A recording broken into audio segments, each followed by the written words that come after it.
Hello and welcome to another little walk by Old Hiking Geezer. Today we're going to Knocknashee and we're parking up in the little car park just here, which is by the side of the main entrance.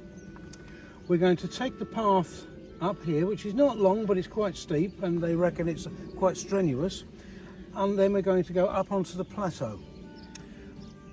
We will then, I would imagine, depending on the conditions up there, turn right and walk around the perimeter and back there and down again.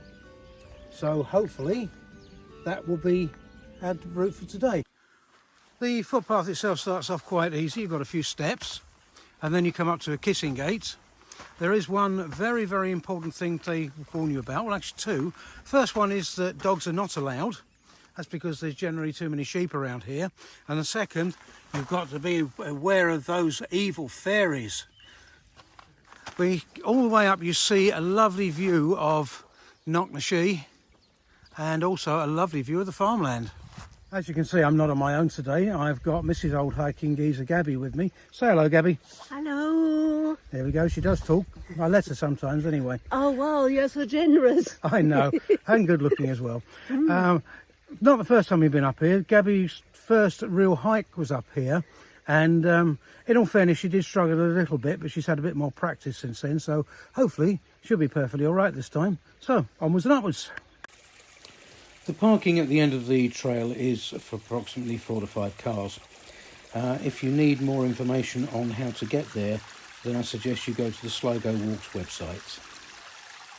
Well, the forecast today was for sunny all day, and it's overcast, and we are now getting raindrops falling on our head. I think there's a song in there somewhere. And now we're coming up to a spot where if you're not quite as fit as some people, then you can stop and have a little bit of a break. It's got a nice little rough cut seat and you can sit there admiring the view, and we'll give it a try.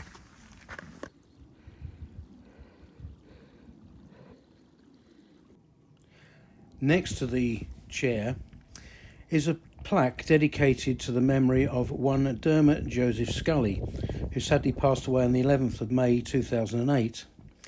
Apparently he was a history and geography teacher who loved the hill, and I can understand why.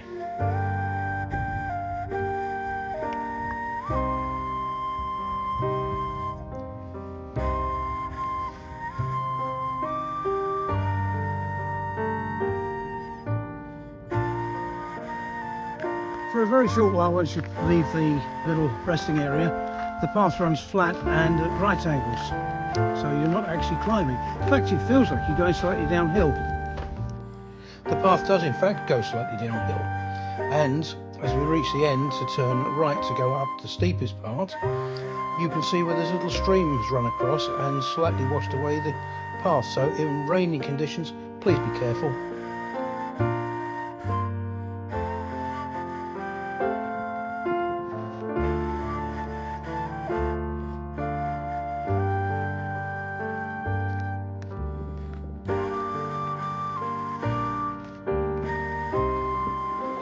On the start of the approach to the summit itself, it starts to get a little bit steep and then flattens out a little.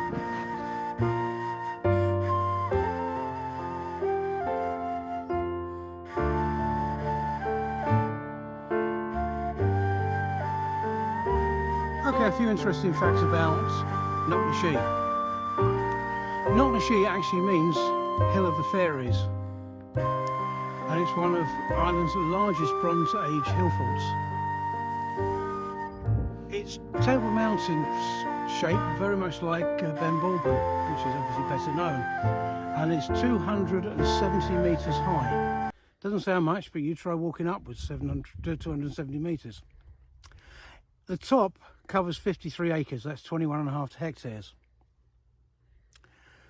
The plateau's got encircling earth and stone ramparts, burial cairns and hut sites, and it's believed to be a prehistoric town and possibly the capital of Bronze Age Connacht around 1000 BC. So there we go, now you know. So these are the steps which take you up to the what I think you'd call a false plateau, as once you get to as high as you can see and crest that, there's even more to go. But these steps have been completely redone by the looks of it since we were here last, or at least they've been repaired, and they look pretty good. The views, even from just this high up, are absolutely stunning.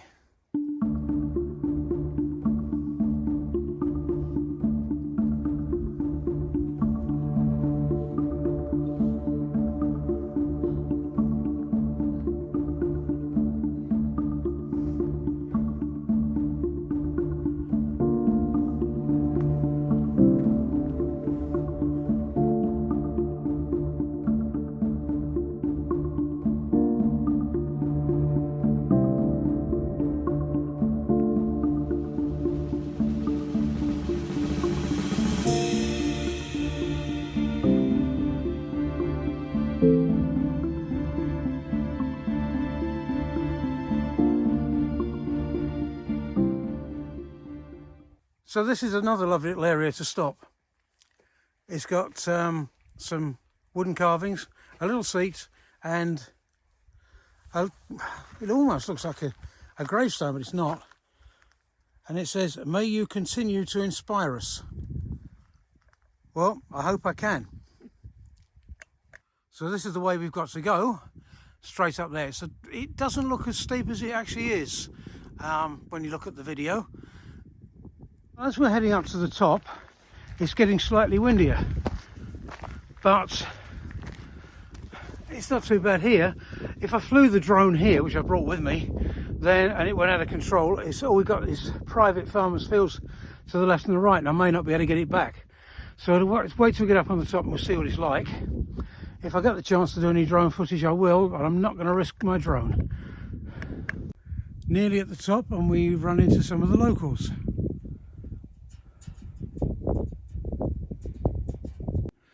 And this is it, the last bit up to the summit. Just up those steps and over that little stile at the top there, and we're on a flat plateau. Well, there we go, almost at the top. As you can see, the magnificent view behind me actually gets some scale of how far we've climbed. Well, this is the stile which leads you onto the start of the plateau. Still a little bit of climb after that till we get onto the top itself, but it's just a little pleasant stroll after this. Here we are on the summit.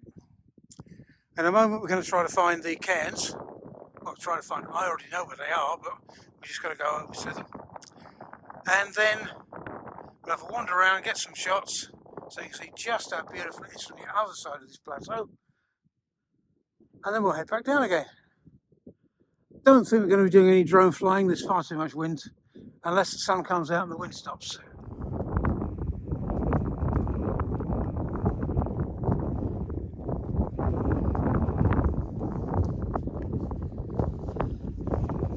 As you can see, time to give up being the macho He-Man and put a hat on, because it's getting a bit cold up here.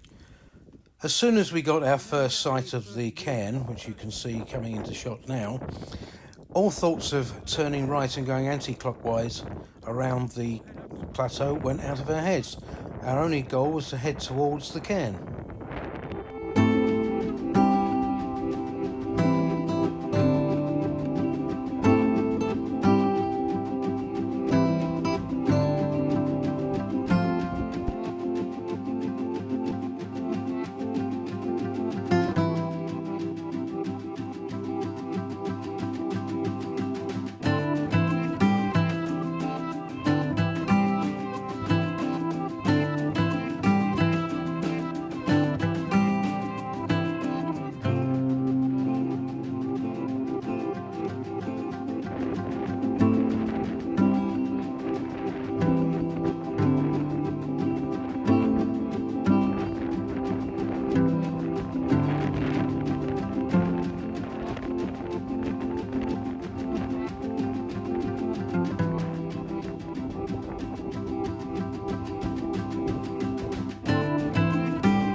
It must be a hard life being a sheep up on this plateau.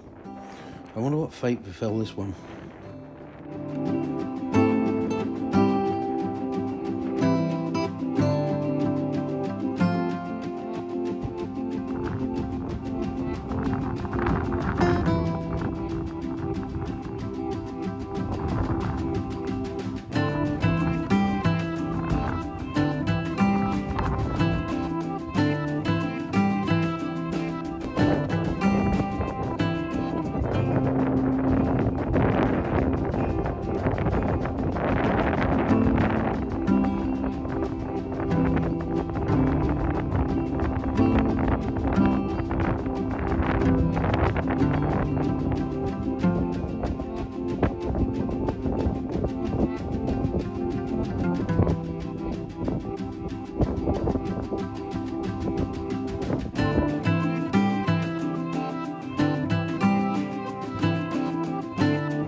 As you can see, the sun has now come out and it's blessed us with its presence. Still too windy to get the drone out though. If I got it out now, I think I'm getting it back from Leitrim instead of Sligo.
Oh well, they probably didn't realise dogs weren't allowed.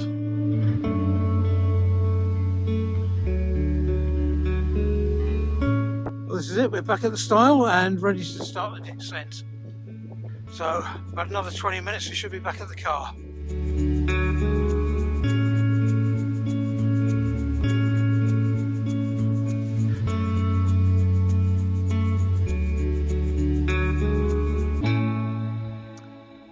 Right, we're now stopped at the little place with the carved figures, just for a 5-minute break before we continue down to the car.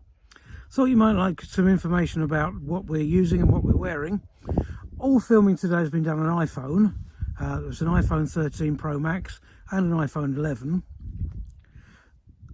As to what we're using equipment wise, I'm using a selfie stick and basically that's it. Clothing wise, well, let's put it this way, I'm a tight-fisted so-and-so and I don't like spending a lot of money, but I don't think you really need to. You've got all these flashy names which cost a fortune, and if you're careful and look around and check things out, you can buy things a lot cheaper. For instance, I'm wearing a pair of boots which cost, I think it was, what was it, $22.99, something like that, from Lidl's. They're proper hiking boots. They've kept me completely dry, warm and comfortable. They're new, first time I've actually worn them in anger, so I'm wearing 2 pairs of socks underneath to stop the blisters, though I don't really think I actually had any blisters. Even the socks were cheap. They were from Dunnes Stores in Sligo, and I think the 8 pairs of socks came to about €8. Trousers, again, little specials, $22.99. They're windproof, waterproof or water repellent, and I bought 2 pairs of those, one blue and one black. I'm wearing the black pair today, as you can see from the videos. Just a pair of thin-short gloves, thin-short hats, a t-shirt which says "I'm a cat dad," I think it is. Yep. Gabby is wearing some stuff which was some boots which were slightly more expensive. They came from Mountain Equipment, as did they cost $49.99 special offer. Something like that. Yeah, I think it was. Yeah, and yeah, I think it was a half price, wasn't it? A half price deal. My jacket came from there. Unfortunately, that wasn't half price. It was drastically reduced. That cost $130. Gabby's jacket, little special, cost $29.99, didn't it? I don't remember, but It something was, like it was that. less, In than, the 20s. less than €30 anyway. And it's windproof and water resistant. Not quite waterproof, but yeah, it does the job quite nicely. Again, thin-short hat and thin-short gloves.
Well, that's it. That's the final little bit down to the car.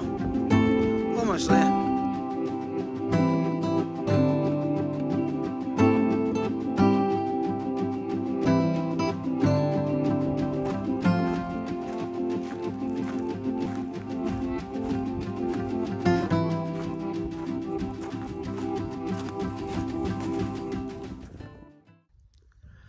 Well, that completes our little tour of Knocknashee. This has been another video by Old Hiking Geezer, and I hope you thoroughly enjoyed it. If you have, please subscribe and leave a like. If you haven't, leave the notes in the comments, please.